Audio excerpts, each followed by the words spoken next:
اور وہ جس ماحول میں بیٹھے اور وہ رہے وہ ماحول برکتوں اور ہدایت والا ماحول بن گیا۔ تو اشارہ یہ کیا جا رہا ہے کہ تمہیں اگر ہدایت کی ضرورت ہے تو تم ان لوگوں کی صحبت اور ماحول میں بیٹھا کرو، اور ان کی سنگت میں اور ان کی معیت میں رہا کرو، اور ان کے نقش قدم پر چلا کرو جن پر ہمہ وقت میری نعمتیں اتر رہی ہیں، اس لیے کہ جب میری نعمتیں اترتی ہیں تو ان کا فیض صرف انہی کو نہیں پہنچتا جن پر میری نعمتیں اترتی ہیں، بلکہ نہیں جو ان سے متعلق اور منسلک ہو گئے اور ان کی صحبت میں اور ان کے ماحول میں آ جاتے ہیں، اور ان کی نعمتوں کا فیضان ان کو بھی منتقل کر دیا جاتا ہے۔ پھر فرمایا غیر المغضوب علیہم ولا الضالین، اس طرح جن پر اللہ کی نعمتیں اتری اس راہ سے، اس ماحول سے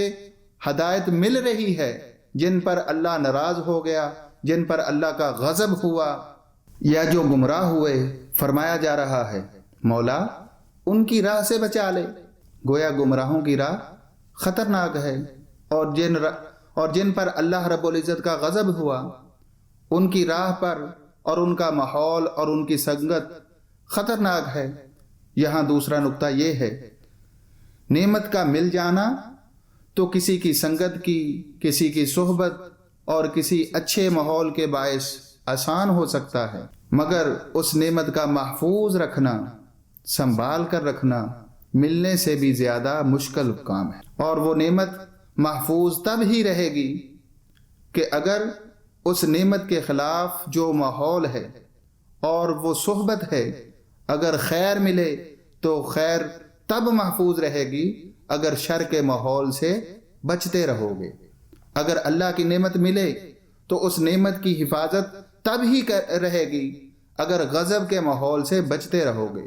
اگر ہدایت ملے تو ہدایت کی حفاظت تب رہے گی اگر ضلالت اور گمراہی کے ماحول سے بچتے رہو گے۔ گویا ایک خاص ضابطہ عطا فرما دیا گیا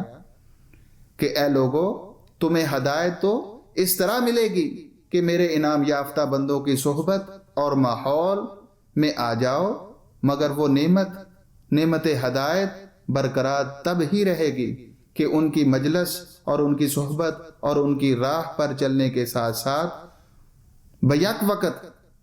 غلط صحبت اور غلط مجلس جن سے میں ناراض ہوتا ہوں ان کی سنگت، ان کی معیت اور ان کی راہ سے بچتے بھی رہو گے، تو گویا نیک صحبت کو اپنا اور بری صحبت سے بچتے رہنا اگر ان دو شرائط پر بیک وقت عمل ہوگا تو اللہ پاک ہدایت عطا فرمائے گا۔ اور ہدایت کی حفاظت کے لیے بھی اللہ رب العزت نے فرمایا یہی وہ نقطہ ہے جسے اللہ تبارک و تعالی نے ماہ رمضان المبارک کے ساتھ خاص فرما دیا۔ لب لباب یہ نکلا کہ اللہ کی ہدایت کے لیے صحبت اور ماحول کا ہونا بہت ضروری ہے، اور اس صحبت اور ماحول کی برکتیں تب ہی برقرار رہتی ہیں جب اس کی مخالف ماحول جو ہے اس کے اثرات سے بچا جائے،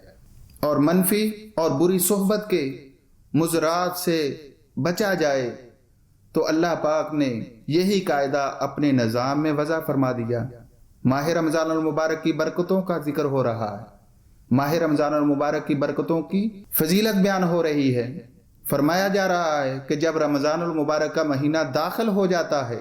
اس کی آمد ہوتی ہے، تو اللہ تبارک و تعالی روحانی دنیا میں کچھ تبدیلیاں اسی شب سے، اسی رات سے جو آج کی رات رمضان المبارک کی پہلی رات ہے فرما دیتا ہے۔ اور وہ کیا ہے؟ حدیث مبارکہ ہے، حضرت ابی ہریرہ رضی اللہ تعالیٰ عنہ بیان فرماتے ہیں ان ابی ہریرہ ان رسول اللہ صلی اللہ تعالیٰ علیہ وسلم قال اذا جاء رمضان فتحت الابواب الجنہ، اللہ پاک جنت کے دروازے کھول دیتا ہے۔ رمضان المبارک کی آمد کے ساتھ ہی جنت کے دروازے کھول دیے جاتے ہیں، اور ساتھ فرمایا وغلقت الابواب جہنم، جہنم کے دروازے بند کر دیے جاتے ہیں، وسلسلت الشیاطین، اور شیاطین کو جکڑ دیا جاتا ہے۔ اب یہ بڑی پیاری حدیث پاک ہے، ماہ رمضان المبارک کی برکتوں کا ذکر کر رہی ہے۔ اس کے 3 جز ہیں۔ اب یہ بات تو توجہ طلب ہے جس پر ہمارا دھیان نہیں رہا۔ نمبر 1، ایک جز نعمت کو کھولنے کا ہے، ایک جز نعمت کو کھولنے کے لیے ہے، ایک جز نعمت کے دروازے کھول رہا ہے، اور حدیث پاک کے دوسرے 2 جز جو ہیں، پچھلے 2 جز جو ہیں، وہ اس کو برقرار رکھنے کے لیے، شیطنت سے بچانے کے لیے ہے۔ فرمایا جنت کے دروازے کھول دیے جاتے ہیں۔ اب کوئی کہہ سکتا ہے کہ باری تعالیٰ جنت تو تیری علیین اور مالائے اعلیٰ میں ہے، اوپر ہے، آسمانوں پر ہے، اور ماہ رمضان المبارک کی آمد تو زمین پر ہو رہی ہے، روزے زمین پر رکھے جا رہے ہیں، اور جنت تو آسمانوں پر ہے، اوپر ہے۔ اگر وہاں کی جنتوں کے دروازے تو کھول دیتا ہے تو زمین پر رہنے والوں اور یہاں کے روزے داروں کو کیا فائدہ ہوگا؟ اور جہنم کے دروازے بند کر رہا ہے، اور جہنم کے دروازے بند کر دیے، وہ تو کوئی مرے گا تو جہنم میں جائے گا، کوئی دنیا سے رخصت ہوگا تو جنت میں داخل ہوگا، اور اس وقت جنت کے دروازے کھولنے اور جہنم کے دروازے بند کرنے سے کیا غرض، کیا فائدہ؟ آپ نے غور فرمایا اس نقطے پر؟ دراصل اشارہ یہ کیا جا رہا ہے کہ لوگوں، جب رمضان المبارک آتا ہے تو میں چاہتا ہوں، اللہ تبارک و تعالیٰ اپنی طرف منسوب فرماتا ہے کہ جب رمضان المبارک آتا ہے تو میں چاہتا ہوں کہ تمہارے گناہ مٹا دوں، تمہاری خطائیں مٹا ڈالوں، تمہاری غلطیاں، تمہاری لغزشیں معاف کر دوں، تمہارے نامہ اعمال، گناہوں کی سیاہی جو ہے وہ دھل جائے، اور ان پر نیکیاں مرتسم ہوں، ان پر اعمال صالحہ آ جائیں، ان پر حسنات آ جائیں، ان پر خیرات آ جائے، اور تمہیں اپنے انوار عطا کروں، اور تمہیں مالا اعلیٰ سے برکات کی بارشیں کروں، اور تمہارے مقدر کھل جائیں، اور تم ایک نئی نورانی اور روحانی دنیا کا سفر شروع کر سکو۔ میں چاہتا ہوں کہ یہ کروں، مگر اس کے کرنے کے لیے جنت کے دروازے اس لیے نہیں کھول رہا کہ مرنے کے بعد جنت میں جاؤ گے، مرنے کے بعد جنت میں جانا اور رمضان المبارک کا آنا، ان کا تو کوئی تعلق نہیں ہے۔ جہنم کے دروازوں کے لیے کہ ان کا بند کرنا، کہ مرنے کے بعد جہنم کے مستحق جہنم میں جائیں گے، ماہ رمضان المبارک کی آمد اور ان دروازوں کا تعلق نہیں ہے۔ دراصل اللہ پاک فرماتے ہیں ماہ رمضان المبارک کی آمد سے میں چاہتا ہوں کہ تمہارے لیے ایک نورانی اور روحانی ماحول پیدا کر دوں، روحانی اور نورانی ماحول برپا کر دوں۔ اور وہ ماحول کیا ہے؟ جنت روحانیت کا منبع ہے، انوار الہیہ کا منبع ہے، مالا اعلیٰ کا منبع ہے، مالا اعلیٰ کی برکات کا منبع ہے، فیوزات الہیہ کا منبع ہے، اللہ کی نوازشوں اور قربتوں کا منبع ہے۔ اس طرح اس کے برعکس دوزخ جرائم کا منبع ہے، سزاؤں کا منبع ہے، اللہ رب العزت کی رحمت سے محرومیوں کا منبع ہے، دوری کا منبع ہے، عذاب کا منبع ہے، سزا کا منبع ہے، تباہی اور ہلاکت کا منبع ہے۔ دوزخ اور جنت 2 سرچشمے ہیں، دوزخ اور جنت 2 سرچشمے ہیں، وہ نیکی کا سرچشمہ ہے اور یہ بدی کا سرچشمہ ہے،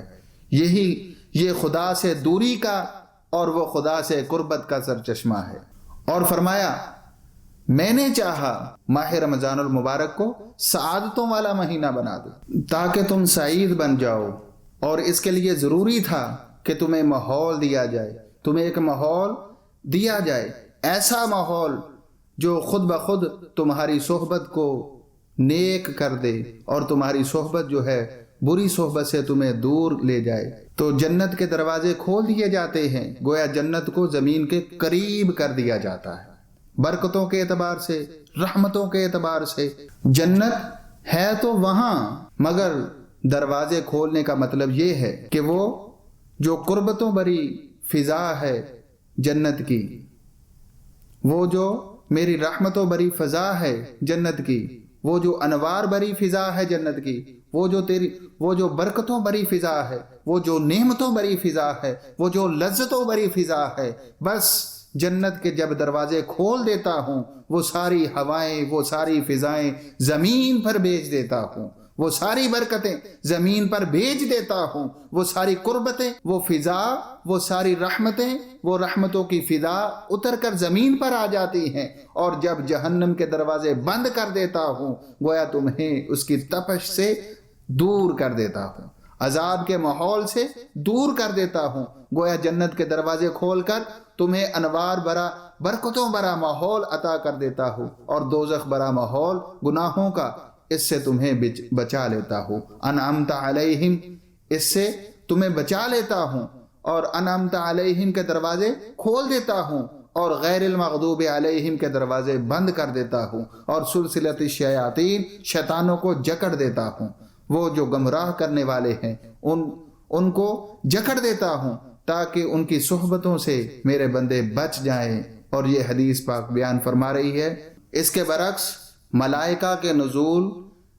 کی کثرت شروع ہو جاتی ہے تو فرشتے جو نور کا سرچشمہ ہے وہ کثرت سے اترنے لگ جاتے ہیں، اور شیاطین جو نار،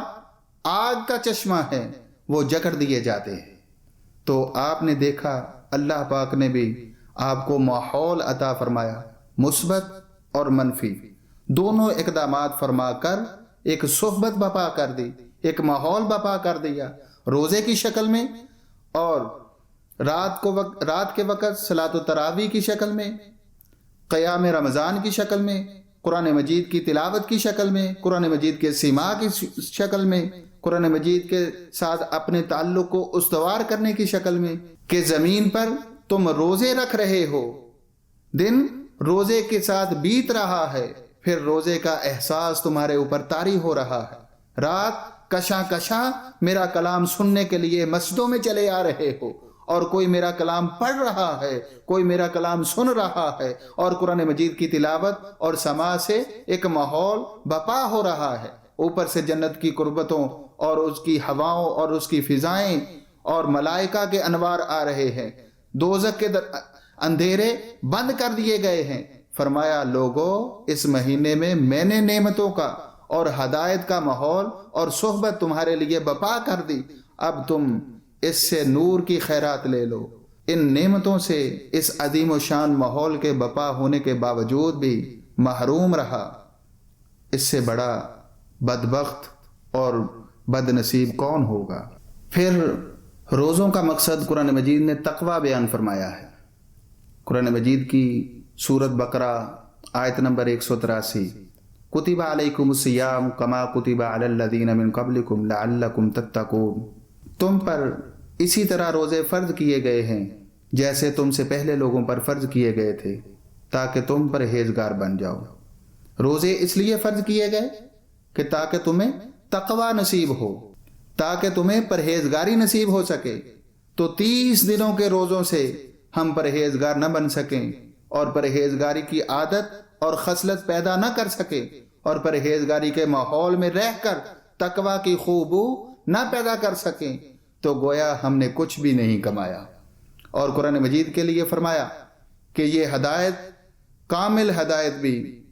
انہی عطا فرماتا ہے جن کے اندر تقوی کی خوشبو اور خوبی پیدا ہو چکی ہو۔ اللہ رب العزت نے قرآن پاک میں ارشاد فرمایا، سورۃ بقرہ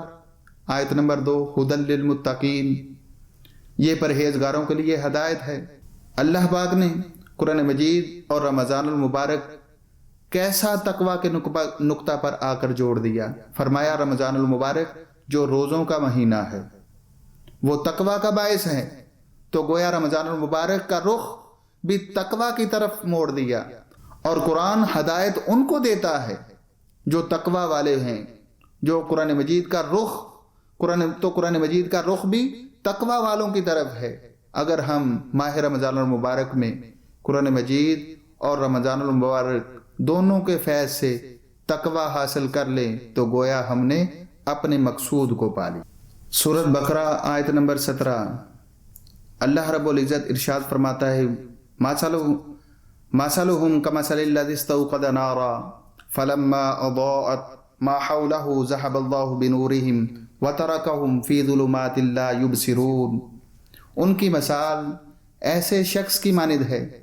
جس نے تاریک ماحول میں آگ جلائی اور جب اس آگ نے ارد گرد کے ماحول کو روشن کر دیا تو اللہ نے ان کا نور سلب کر لیا اور انہیں تاریکیوں میں چھوڑ دیا، اب وہ کچھ نہیں دیکھتے۔ منافقوں کی مثال بیان فرمائی، ان کی مثال اس شخص کی ہے جس نے آگ روشن کی، جس کو ایمان نصیب ہوا اور ایمان کی روشنی اس کے اندر چمک اٹھی۔ جب آگ نے اس کے ماحول کو روشن کر دیا تو اللہ تعالیٰ نے اس کی روشنی کو ضائع کر دیا، اللہ ان کی روشنی لے گیا اور ان کو تاریکیوں میں چھوڑ دیا، ظلمتوں میں چھوڑ دیا کہ انہیں اب کچھ سوجتا نہیں ہے، کچھ دکھائی نہیں دیتا، سجائی نہیں دیتا۔ یہ مثال کیا ہے؟ اس مثال سے مراد یہ ہے کہ آگ سے مراد جو چمک اٹھی، اس سے مراد ایمان کی روشنی ہے۔ اس کی مثال یوں ہے کہ جیسے اللہ تبارک و تعالیٰ نے تمہیں ایمان عطا فرمایا تو ماحول دو ہوتے ہیں، داخلی ماحول اور خارجی ماحول۔ کسی شخص کا خارجی ماحول اس وقت تک منور نہیں ہوتا جب تک اس کی شخصیت کا داخلی ماحول روشن نہ ہو۔ تو اندر کا نور چھن چھن کر اس کے جسم سے، اس کے وجود سے، اس کے تن سے ارد گرد کے ماحول کو روشن کرتا ہے، اور یہ اس کا نور، اس کا فیض ہوتا ہے۔ تو جب ایمان ملا تو ایمان سے ماحول روشن ہو گیا، اور پھر ماحول کے ساتھ جو ظلمات تھی جن کا ذکر کیا گیا وہ کیا ہے؟ ہر شخص کے اندر، خواہ وہ عہد رسالت مآب صلی اللہ تعالی علیہ وسلم کے منافقین تھے جن کے دلوں میں پچھلی حالت کفر اندھیریاں، ظلمتیں، تاریکیاں چھائی ہوئی تھی دلوں پر، خواہ آج کی کیفیت میں لے لیں تو جب اللہ پاک کی بارگاہ سے ایمان کی دولت ملی تو اس ایمان نے ہمارے قلب و باطن کو نور عطا کیا، نور عطا کر دیا، مگر اس کے ساتھ ہی ہمارے اندر کفر کی جو عادات تھیں، منافقانہ خصلتیں تھیں، نفس امارہ کی بری خصلتیں تھیں، ہمارے اندر تکبر تھا، حرص تھا، گمراہی کے رجحانات تھے، شہوتیں تھیں، لالچ تھا، غیبت تھی، چغلی تھی، الغرض بے شمار قسم کے گناہ، ان کی تاریکیاں، ان کے ظلمات، ان کے زنگ جو ہمارے ابھی دل کے اندر تھا، اللہ پاک نے ایمان کا نور عطا کیا، اس سے ماحول قلب روشن ہو گیا، اس سے ماحول باطن روشن ہو گیا، اس سے انسانی زندگی کا ماحول روشن ہو گیا۔ اب کیا تھا؟ جو بات میں نے پہلے بیان کر دی تھی کہ نور مل تو جاتا ہے، نور مل تو جاتا ہے۔ ایک ہے نور کا مل جانا، ایک ہے اس کی حفاظت کرنا۔ اللہ پاک نور تو عطا فرما دیتا ہے، مل جانے کی شکل میں نے بیان کر دی۔ حفاظت کے لیے ضروری تھا کہ اب اس کی حفاظت کے لیے محنت کی جاتی اور اس کی حفاظت کے لیے مشقت کی جاتی۔ اس کی ایک شکل تو یہ ہے، جب نیک ماحول کے آنے سے نور ملا اور بری صحبت اور برے ماحول سے بچائے رکھتا ہے کہ کہیں وہ ظلمات اس کے لیے اس کے نئے ملنے والے کمزور سے نور پر چھا نہ جائے، طاری نہ ہو جائے، کیونکہ جو نور ملا وہ تو ابھی کمزور ہے۔ ہم نہ تو ولی ہیں، نہ نبی ہیں، نہ شہید ہیں، نہ صحابی ہیں، نہ صدیق ہیں، نہ کسی اونچے درجے پر فائق ہیں۔ ہم ایمان کے کمزور درجے پر ہیں، ہم ایمان کے کمزور نور والے لوگ تھے۔ اللہ تعالیٰ نے عطا کر دیا اس کو، اور طاقتور کرنے کے لیے ہم نیک صحبت میں گئے، نیک مجلس میں بیٹھے، اچھی سنگتوں میں ہو گئے، اچھی راہوں پر چل پڑے۔ اللہ تعالیٰ نے اس کی برکت سے ہمارے نور کو طاقت عطا فرما دی، چمک اٹھا نور، ماحول قلب اور باطن روشن ہو گیا۔ اب اس کی حفاظت کرنا وہ تب ہی ممکن تھا کہ ہم ظلمات اور تاریکی کے ماحول سے قلب و باطن کو بھی بچاتے اور اپنے ارد گرد کے ماحول کی مجلس جو ہے اس سے بھی اپنے آپ کو بچا کے رکھتے۔ اس لیے کہ محنت درکار تھی۔ اس کو تزکیہ کہتے ہیں۔ اللہ رب العزت نے قرآن پاک میں ارشاد فرمایا، سورۃ الاعلیٰ آیت نمبر 14، قد افلح من تزکا وذکر اسم ربہ فصلی، وہی فلاح پا گیا جس نے تزکیہ کر لیا، زنگ دھو ڈالے، اپنے نفس کو گناہوں کی آلودگیوں اور میل کچیل سے پاک کر لیا، پاکیزگی دے دی، پھر اس پر اللہ رب العزت کا ذکر ہے، پھر نماز کے لیے کھڑا ہو گیا تو زنگ اتار دیے گئے، ذکر کا نور آیا، نماز نے اس کے باطن کو چمکا ڈالا۔ اس پر محنت درکار ہے۔ ہمارا نقص یہ ہے کہ پہلے تو ہم نور کے لینے پر محنت نہیں کرتے۔ بہت سے لوگ تو ہم میں سے وہ ہیں جو اس نور ایمان کے حصول پر محنت نہیں کرتے، اس کی طلب ختم ہو گئی ہے۔ بیشتر لوگ تو معاشرے میں وہ ہیں جو نور ایمان کی طلب سے محروم ہیں، اس کے حصول پر محنت نہیں کرتے، پھر وہ خوش نصیب۔ اب میرا اشارہ آپ لوگوں کی طرف ہے جن کو نور ایمان مل گیا ہے، کسی نسبت سے، کسی راستے سے، کسی محنت سے، کسی تعلق سے، اور اللہ پاک کسی کی نعمت کے باعث وہ نور ایمان مل گیا، وہ نور ایمان مل گیا، تو پھر اندازہ کر لو کہ خوش نصیبی چمکی کہ نور ایمان ملا۔ پھر اس سے بڑا بد نصیب کون ہوگا جو اس کی حفاظت نہ کر سکا۔ تو جن کو نور ایمان مل جاتا ہے، میں آپ کی طرف اشارہ کر رہا ہوں کہ توجہ کریں، ہم لوگ کہ جن کو نور ایمان ملا، تو کیا ہم نور ایمان کی حفاظت کے لیے محنت کر رہے ہیں جو کرنی چاہیے تھی؟ کیونکہ جن کو نور ایمان نہ ملا تھا ان کے بارے میں شیطان کو کوئی پریشانی لاحق نہیں ہوتی۔ شیطان کو پریشانی لاحق تب ہی ہوگی جب کسی کو نور ایمان مل جاتا ہے، وہ پھر اس کا نور زائل کرنے کے لیے، اسے اندھیروں میں دھکیلنے کے لیے اور اس کو محروم ہدایت کرنے کے لیے پھر اس پر حملہ آور ہوتا ہے۔ تو جب شیطان کے حملے شروع ہو جاتے ہیں، ہم غافل ہو گئے ہیں کہ ہم نے اس کی حفاظت پر محنت چھوڑ دی ہے۔ اللہ پاک نے فرمایا، وہ جو اندر کی ظلمتوں کی جگہ موجود ہیں، وہ باہر کے ماحول میں بھی کفر تھا، فسق تھا، فجور تھا، خواہشات تھی، شہوتیں تھی، برائیاں تھیں، بدیاں تھیں، ہر سمت گناہ تھے۔ کان کہیں ہوئے تو گناہ کی آواز آئی، نگاہ کہیں اٹھی تو گناہ کی طرف نظر اٹھی، مجلس میں بیٹھے تو گناہ میں بیٹھے، الغرض اندر اور باہر گناہوں کا ایک ماحول تھا۔ فرمایا مثال یوں ہے کہ اللہ رب العزت نے ایمان دیا، ایمان کی شمع روشن ہوئی تو اندر کا ماحول چمک اٹھا، مگر اس شخص نے نور کی حفاظت پر محنت نہ کی، اس کی فکر نہ کی، اللہ کی اس نعمت نور کی قدر نہ کی، اس نے سمجھا نور تو مفت میں مل گیا، ایمان کی شمع روشن ہو گئی، اب شاید کہ یہ زائل ہی نہ ہوگی، بغیر محنت کے محفوظ رہے گی۔ وہ محنت سے غافل ہو گیا، نتیجہ کیا ہوا کہ باہر کے ماحول نے بھی حملہ کر دیا، اندر کی ظلمتوں برے ماحول نے بھی اس پر حملہ کر دیا، اس کی محنت دفاع نہ کر سکی،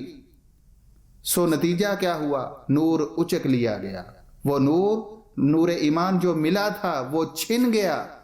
لیا گیا، ذہب اللہ بنورہم، وہ ظلمتوں میں بھٹکتا رہ گیا۔ یعنی جب نور ایمان چھن گیا تو اس نے دل میں نگاہ ڈالی، دل بھی نور سے محروم ہے، اس نے باطن پہ نگاہ ڈالی، باطن پر بھی اندھیرے چھا چکے ہیں، اس نے گرد و نواح پر نگاہ ڈالی، وہاں بھی اندھیرے چھا گئے تھے۔ لا یبصرون، اللہ رب العزت نے قرآن پاک کی سورۃ بقرہ آیت نمبر 17 میں ارشاد فرمایا، لا یبصرون، اب وہ کچھ نہیں دیکھتے، اب جدھر بھی نگاہ ڈالتا ہے اسے کچھ دکھائی نہیں دیتا۔ کہاں جاؤں؟ میری منزل کیا تھی؟ میرا راستہ کیا تھا؟ اب اس نور کو واپس لینے کے لیے کیا کروں؟ لا یبصرون کی کیفیت بیان کر رہی ہے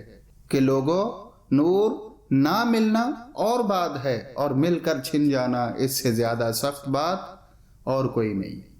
جب اللہ نور چھین لیتا ہے تو پھر لا یبصرون کی کیفیت ہو جاتی ہے، صم بکم عمی فہم لا یرجعون۔ سورۃ بقرہ آیت نمبر 18 میں اللہ رب العزت نے ارشاد فرمایا وہ بہرے، گونگے اور اندھے ہیں، وہ راہ راست کی طرف نہیں لوٹیں گے۔ پھر ایسے ہے گویا وہ بہرے ہو جاتے ہیں، وہ گونگے ہو جاتے ہیں، وہ اندھے ہو جاتے ہیں۔ بہرے کا مطلب کہ اگر نور چھن جائے تو دلوں پر ایسی سختی آ جاتی ہے، ایسی شقاوت آ جاتی ہے، ایسی بدبختی اس کے باطن پر مسلط ہو جاتی ہے، اس کے بعد اس پر نصیحت اثر نہیں کرتی،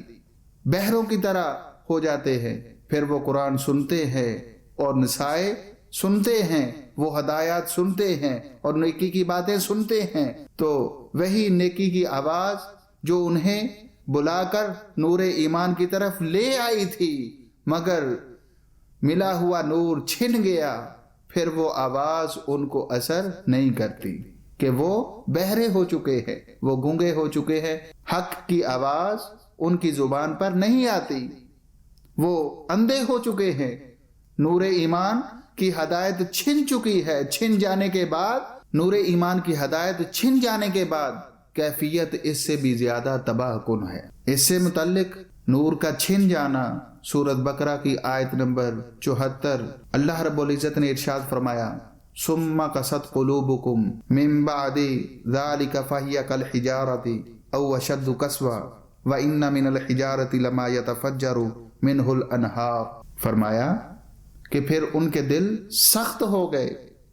ان پر شقاوت چھا گئی، ان پر بدبختی چھا گئی، نعمتیں چھین لی گئیں، اللہ کی رحمت نے منہ موڑ لیا، اللہ کی بخشش نے منہ موڑ لیا، برکات نے منہ موڑ لیا، سعادت اور خیرات نے منہ موڑ لیا، دل سخت ہو گئے، شق القلب ہو گئے۔ فرمایا فہی کالحجارہ او اشد قسوۃ، جب دل سخت ہو جاتے ہیں وہ پتھروں کی طرح ہو جاتے ہیں، بلکہ ان کی سختی پتھروں سے بھی بڑھ کر ہو جاتی ہے۔ فرمایا لوگوں جب سخت دل ہو گئے تو تمہارے دل پتھروں سے بھی زیادہ مردہ ہو گئے، کیونکہ فرمایا پتھروں کی کئی قسمیں ہیں۔ وَإِنَّ مِنَ الْحِجَارَةِ لَمَا يَتَفَجَّرُ مِنْهُ الْأَنْهَارُ، فرمایا کچھ پتھر تو ایسے بھی ہیں کہ انہیں میں سے نہریں اور چشمے پھوٹ پڑتے ہیں، مگر تمہارے دل تو ان پتھروں جیسے بھی نہ ہوئے۔ کئی پتھر ایسے ہیں جو پھٹ جاتے ہیں، ان سے چشمے پھوٹ پڑتے ہیں، ان سے نہریں رواں ہو جاتی ہیں، تمہارے دل تو ان پتھروں جیسے بھی نہ ہوئے۔ آپ نے دیکھا ہوگا کہ کتنے چشمے جو پتھروں سے پھوٹتے ہیں، زمین سے نہیں، پتھروں سے پھوٹتے ہیں۔ اللہ پاک نے منظر دکھایا، لوگوں میں رب اگر ان پتھروں سے چشمے زمین کو زندگی دینے کے لیے پیدا کر سکتا ہوں تو تم کم سے کم اپنے دل ان پتھروں جیسے ہی کر لیتے، کہ تمہارے دل کے اندر بھی کوئی میری محبت اور میری معرفت کا چشمہ پھوٹ پڑتا، اور جن پتھروں سے چشمے اور نہریں رواں ہوتی ہیں ان کا فیضان دور دور تک، وہ پانی کھیتوں اور فصلوں کو میلوں تک سیراب کرتا چلا جاتا ہے،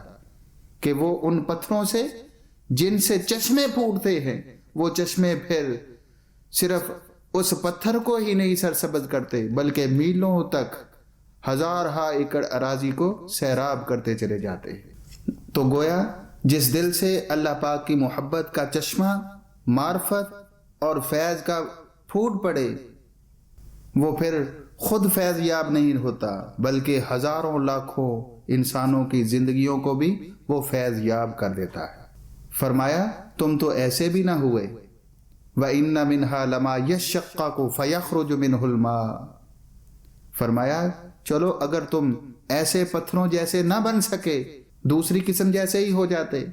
اور وہ دوسری قسم کیا ہے کہ کچھ پتھر ایسے ہیں جو تھوڑے سے چڑھتے ہیں، ان میں سے پانی رس پڑتا ہے،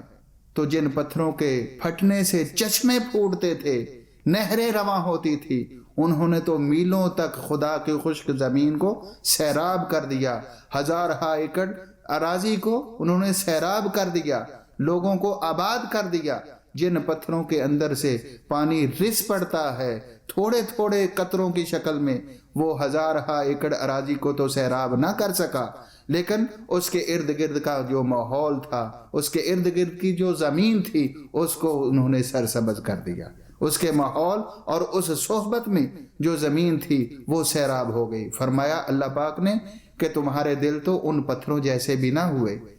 کاش کہ کوئی دل ایسے ہی ہو جاتا کہ ان سے میری محبت اور میری معرفت کے چشمے پھوٹ پڑتے، پھر میری مخلوق میں سے ہزارہا لوگ آ کر ان سے فیض یاب ہوتے۔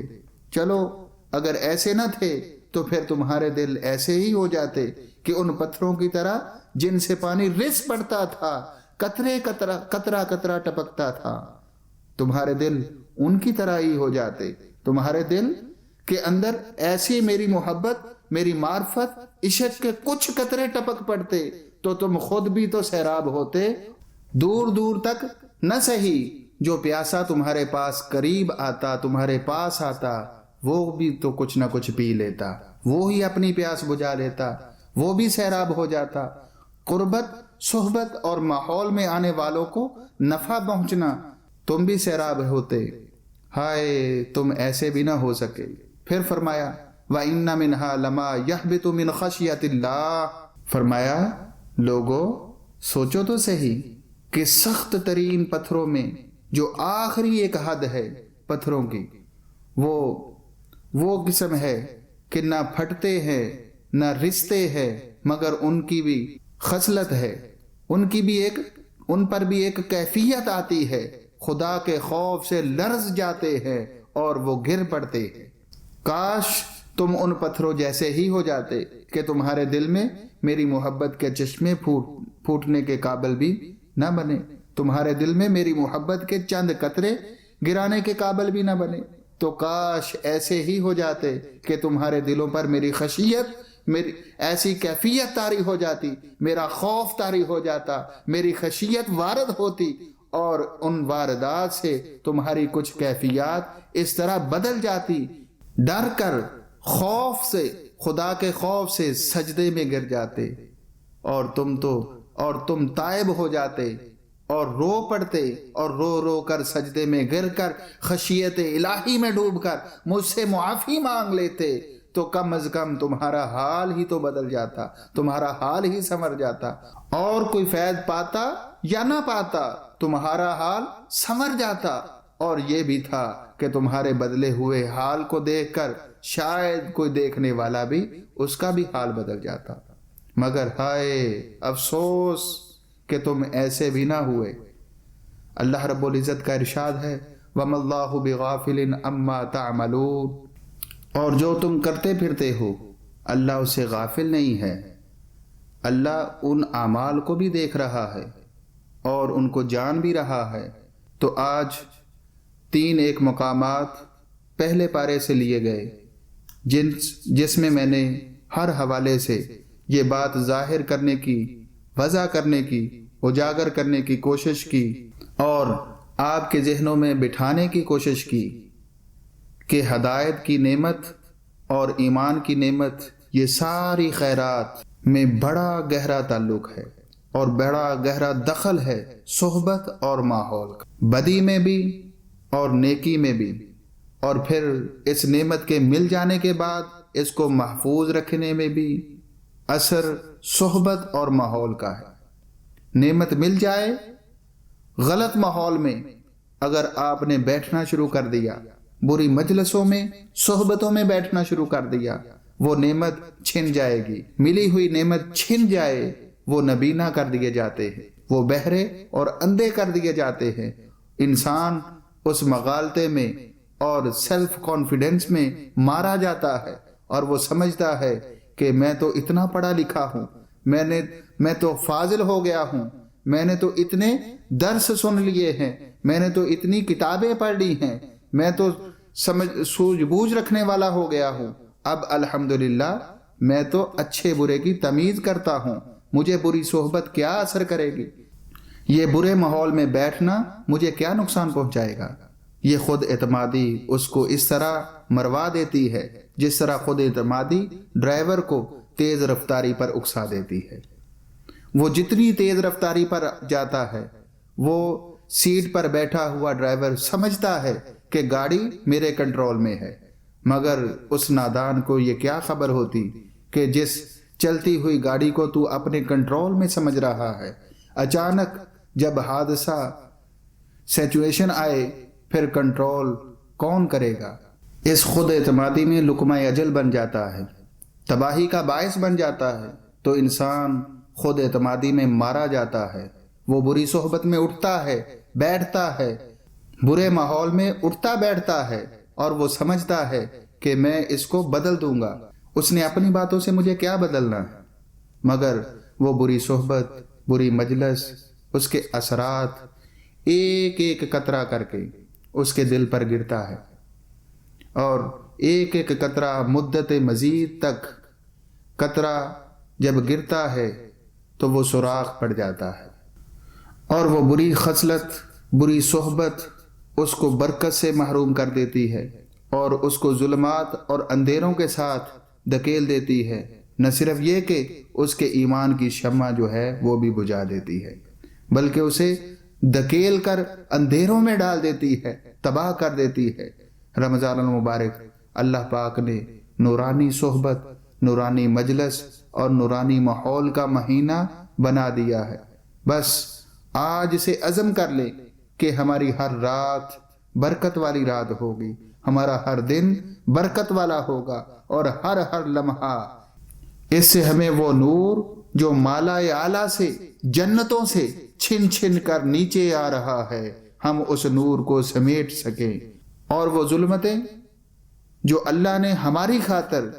جن کے دروازے بند کر دیے ہیں، ہم اپنے آپ کو ان ظلمتوں سے بچا سکیں۔